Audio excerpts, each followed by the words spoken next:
हजुर म फेरि सुरु गर्छु है, सरी है। यताबाट हल्ला आयो कि। अहिले एचआर हजुर नगर्नु है। छोड्ने जस्तो केही छैन नि हजुरको है? अहिले तत्काललाई त त्यस्तो केही पनि छैन।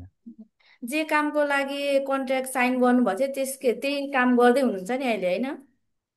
हजुर एग्रिकल्चरकै हो, अब एग्रिकल्चरकै काम गरिराखेको छ अनि अहिले। कन्ट्र्याक्ट अनुसारकै काम पाइराख्नु भएको छ होला, वर्किङ आवरहरू त्यति नै पाइराख्नु भएको छ होला होइन? स्यालेरीहरू के कस्तो छ? वर्किङ आवर अब त्यही स्यालेरी त अब त वर्किङ आवरमा डिपेन्ड हुने भएकोले गर्दाखेरि अब काम चल्यो भने पैसा आउने हो, काम हजुर। चलेन भने त्यतिकै हो। कहिले काहीँ अब काम चलिदिँदैन, 5-6 मान पनि आउँछ। हजुर। त्यस्तै छ।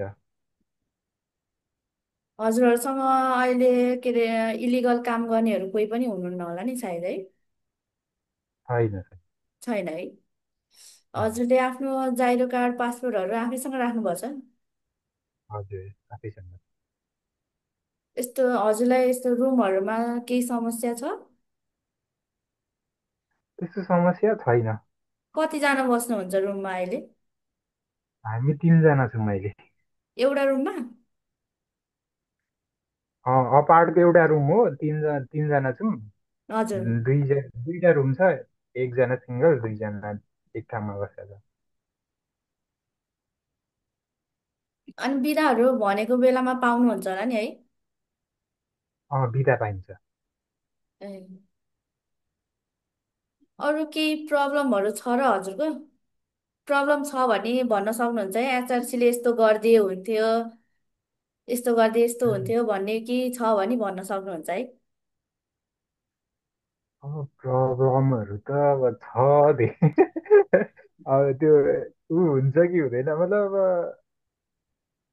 जुत्तो काम हुँदैन नि त हाम्रो त। अब काम नै कति टाइममा अब काम नै पाइराखेको हुँदैन। अब योभन्दा हजुर। अगाडि पनि हजुर। भर्खरै लगभग 1-1.5 हप्ता जति त्यतिकै बसेर अब 2-3 दिन भयो काम स्टार्ट भएको, त्यस्तो हुन्छ। अनि हजुर। काम चेन्ज गर्नु पर्यो भने चाहिँ धेरै टाइम उ गर्नुपर्ने, कम्पनी अब चेन्ज गरिराख्नु पर्ने, त्यस्तै हो समस्या भने।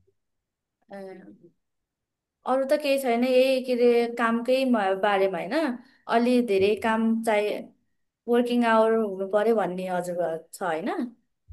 त्यही त राम्रो ठाउँमा अलिक लङ टर्मको लागि बस्न पायो भने राम्रो हुन्छ नि त। अब घरिको हजुर। घरि सरिराखेर हो। खर्च पनि त्यत्तिकै हुन्छ। अनि अब नयाँ ठाउँमा गएपछि नयाँ काम हुन्छ, नयाँ ठाउँ हुन्छ, अलिक गाह्रो हुन्छ नि हजुर। त।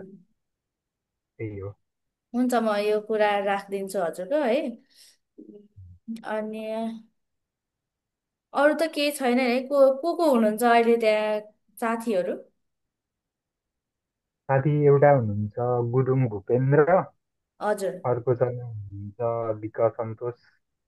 दिपेश सान पनि हुनुहुन्थ्यो क्या, उहाँले छोड्नु भयो है? दिपेश खान पनि हामीसँगै नै हुनुहुन्थ्यो, उहाँले चाहिँ छोडिसक्नु। ए।